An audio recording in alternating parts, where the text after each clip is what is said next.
Hello everyone, welcome back. Today we are finishing up the mulberry blueberry mead. So this guy's been sitting for a while, like everything else. So this was started August 12th. I racked it on September 7th. Today is November 14th.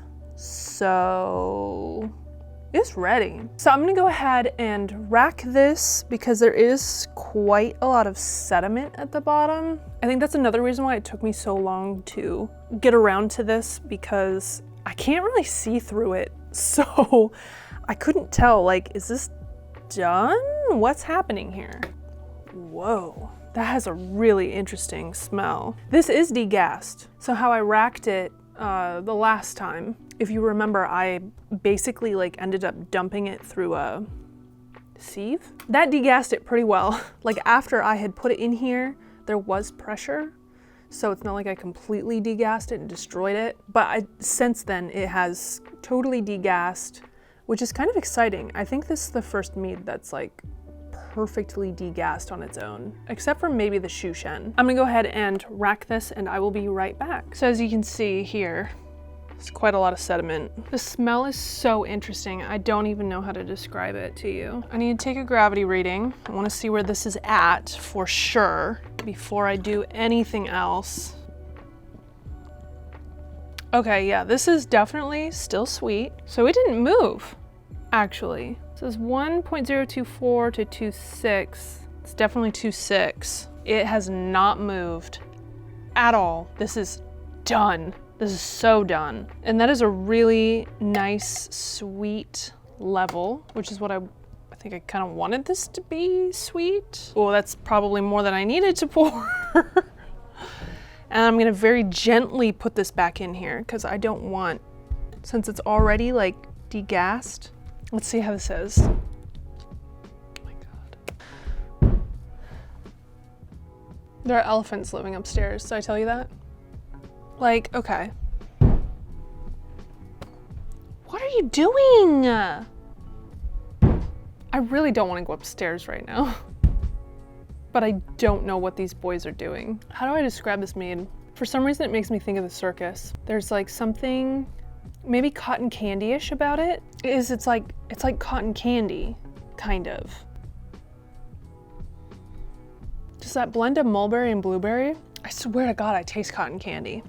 I gotta bring this to Louie and see what he thinks. So this is what's happening upstairs. You gotta try this and tell me, I don't wanna put words in your mouth, but I taste something like...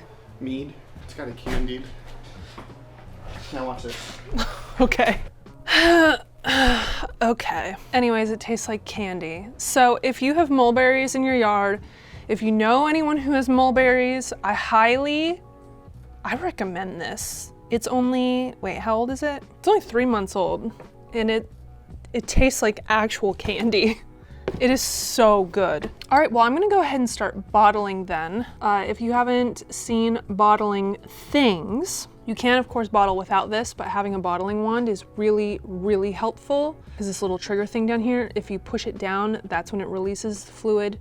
But if it's just hanging out, then it hangs onto it. So it makes for easier transfer. I did film a little bit of putting these things on bottles.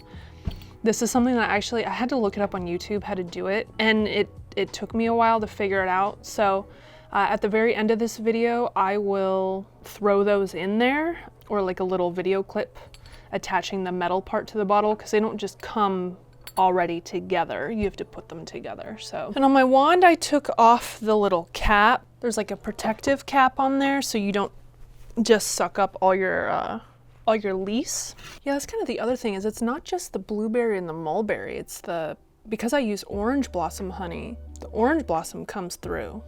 It always does. Like if you use orange blossom honey, you definitely get that sweet kind of like candied orange taste.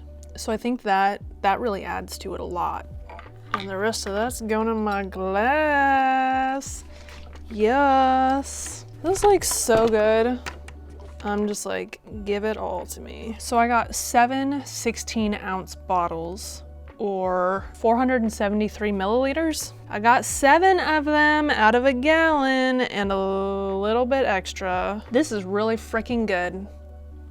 It is so clear and just beautiful. It's like ruby red. I'm so excited to try this after a couple of months and see how it is. Well, thank you so much for watching this video. Please subscribe, like, all that stuff. If you want to know how I made this, I will put the recipe down below in the description area, because this is already really good. I have full confidence that it's gonna keep being good.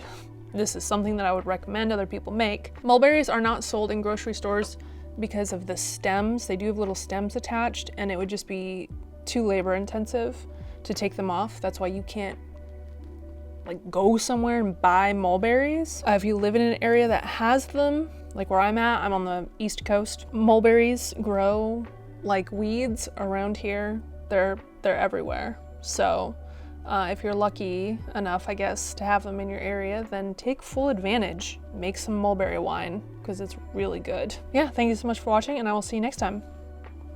Bye.